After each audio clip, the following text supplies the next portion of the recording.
Đây là chương trình Anh ngữ sinh động, New Dynamic English, bài thứ 28. Phạm Văn xin kính chào quý vị thính giả. Chủ đề của bài học hôm nay là phần Language Focus, chú trọng về ngôn ngữ. Questions based on dialogue là những câu hỏi về những mẩu đàm thoại. Trong phần này, quý vị nghe một câu hỏi trước, sau đó nghe một mẩu đàm thoại, rồi nghe lại câu hỏi mà câu trả lời nằm trong nội dung mẩu đàm thoại đó. Sau đó, khi nghe câu trả lời đúng, mời quý vị lặp lại. Tiếp theo là phần Culture Tips, là mách giúp về văn hóa. Questions. Listen to the question. Who is the manager of the project that Mr. Epstein is working on? Now, listen to the dialogue. I would like to introduce you to one of our vice presidents, Ms. Shirley Graham. She's the manager of the project that I'm working on, and I was wondering if we could get together again, say Wednesday. Who is the manager of the project that Mr. Epstein is working on? Ms. Shirley Graham is the manager of the project. Listen to the question. What day and time does Mr. Epstein suggest for the meeting with Ms. Graham? Now, listen to the dialogue. She's the manager of the project that I'm working on, and I was wondering if we could get together again, say Wednesday. I have no plans on Wednesday, and I would like to meet her. Okay, if you could keep your schedule free around lunchtime on Wednesday, and then I'll finalize that appointment with her. What day and time does Mr. Epstein suggest for the meeting with Ms. Graham? He suggests that they meet at lunchtime on Wednesday.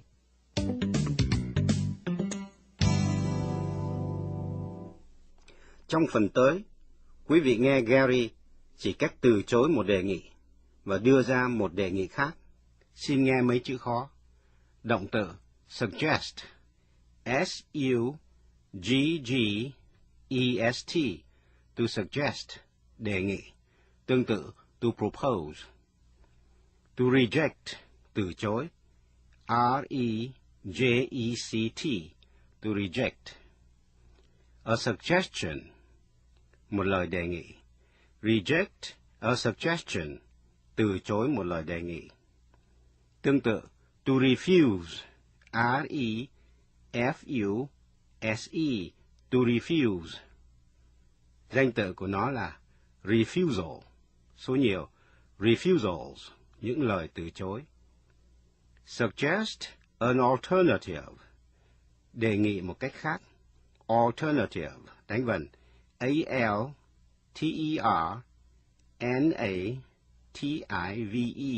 alternative. Alternative là một lựa chọn khác. Quý vị hãy nghe hai câu. I'm sorry, but I'm not free after 3. Tôi rất tiếc, sau 3 giờ tôi bận. Câu thứ hai. I'm sorry, but I'm not free until after 3. Rất tiếc, sau 3 giờ tôi mới rảnh. Nghe lại. I'm sorry, but I'm not free after 3. Tôi rất tiếc, sau 3 giờ tôi bận. I'm sorry, but I'm not free until after 3. Tôi rất tiếc, sau 3 giờ tôi mới rảnh. Reason, R-E-A-S-O-N, reason, lý do. An apology, A-P-O-L-O-G-Y, an apology, một lời xin lỗi. Propose an alternative, đề nghị ngày hoặc giờ hẹn khác. Vague, mơ hồ, tổng quát, không rõ. Xin mời quý vị nghe phần 2 của bài học. Culture tips. Hello again. We're here with Gary Angleton, our business language expert. Let's look at our email questions, Gary. All right. We have an interesting question today about arranging meetings. The question is, if someone suggests a meeting time that is not good for me, what should I do? That's a very good question. Rejecting a time can be a little difficult. What should you do? Well, first, if you're going to reject a time, you should give a reason. That means that you need to say why you can't meet. I see. For example, you could say, I'm sorry, but I can't meet you on Monday because I'll be in New York. Is it okay to be vague, to say, I'm sorry, but I'm busy at that time? Good question. Yes, it's okay to be vague, but be sure to include an apology. I'm sorry, but. For example, you can say, I'm sorry, but I'm not free until after 3. The second thing that you have to do is to propose an alternative. You mean to suggest another time? Yes, exactly. For example, after rejecting Monday, you could say, but I'm free all day on Tuesday. Or you could say, would it be possible for us to meet on Tuesday?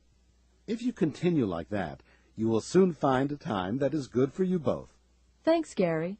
I'm sure that our listeners will be much better at making appointments. My pleasure.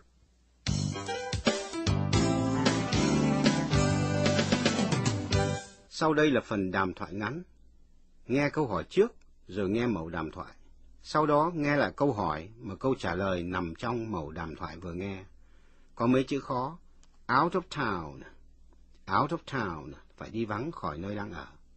Suggested time. Ngày giờ đề nghị gặp. I have a doctor's appointment. I have a doctor's appointment. Tôi có hẹn với bác sĩ. Xin mời quý vị nghe. Listen to these short conversations. Why can't the person meet at the suggested time? Can we meet at 3 o'clock on Thursday? I'm sorry, but I have meetings all afternoon. She has meetings in the afternoon. Can we meet at noon on Tuesday? Tuesday isn't good for me. I'll be out of town. She'll be out of town. Can we meet at 10 a.m. on Wednesday? I have a doctor's appointment Wednesday morning. Can we meet in the afternoon? She has a doctor's appointment. Sau đây chúng ta tiếp tục nghe phần Language Focus. Focus on functions. Suggesting alternatives. Tiếp sau đây là phần chú trọng vào các cách đề nghị khác.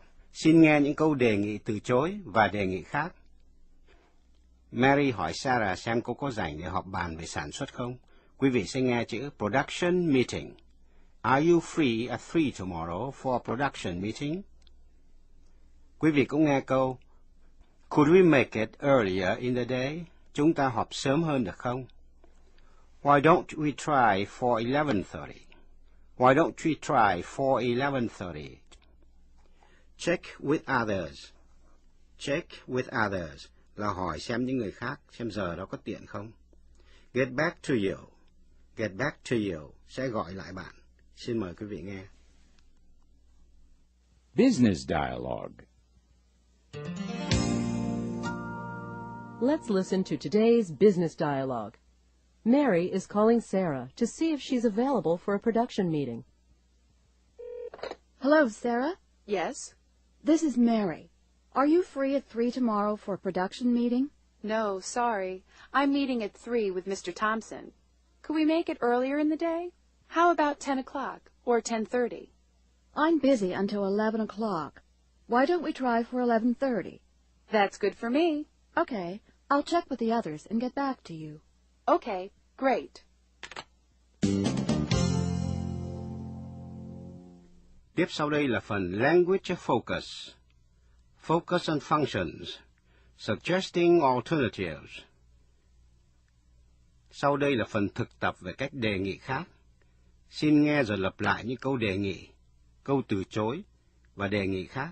Xin để ý đến những câu như I'm busy, I'm sorry but, hay là Why don't you try for? Xin mời quý vị nghe. Focus on functions. Suggesting alternatives. Now let's focus on suggesting alternatives. Listen carefully. Are you free at 3 tomorrow for a production meeting? No, sorry. I'm meeting at 3 with Mr. Thompson. Could we make it earlier in the day? I'm busy until 11 o'clock.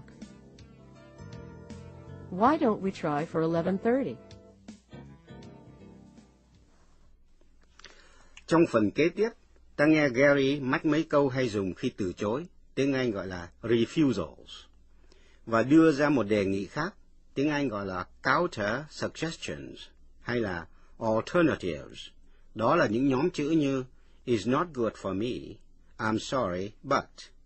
Quý vị có nghe mấy chữ mới?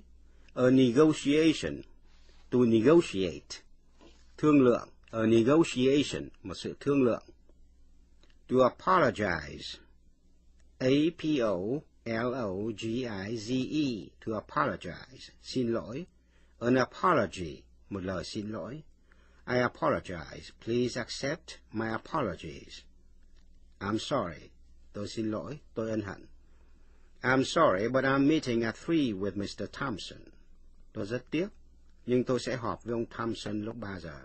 Để hẹn một lúc khác, ta có thể dùng hai chữ make it hay là try for. Thí dụ, chúng ta có thể gặp lúc 3 giờ được không? Quý vị có thể dùng câu could we make it at 3 o'clock? Hay là chúng ta có thể họp lúc 11:30 được không? Quý vị có thể hỏi why don't you try for 11:30? Quý vị cũng nghe chữ available là rảnh, tương tự có chữ free. Xin mời quý vị nghe phần cuối của bài học. Gary's tips. Now it's time for Gary's Tips with Gary Angleton. Hello, Elizabeth. Today we'll look closely at the language of the business dialogue. We'll see how Mary and Sarah negotiate a meeting time. Mary is trying to schedule a production meeting. She checks to see if Sarah is free at 3 tomorrow, but Sarah is busy. Let's listen. Hello, Sarah. Yes? This is Mary. Are you free at 3 tomorrow for a production meeting? No, sorry. I'm meeting at 3 with Mr. Thompson. Sarah apologizes and explains why she can't meet at 3 o'clock. She then suggests another meeting time. Let's listen. Could we make it earlier in the day? How about 10 o'clock or 10:30? Could we make it is a useful way to suggest a new meeting time. Unfortunately, Mary is not available at this time, so she suggests another time using the expression, why don't we? I'm busy until 11 o'clock. Why don't we try for 11:30? That's good for me. The new time is good for both Sarah and Mary. Finding a good meeting time is a kind of negotiation. You have to find a time that's good for both of you. Thanks for joining us today for Gary's Tips. We'll see you again next time. Thanks, Gary.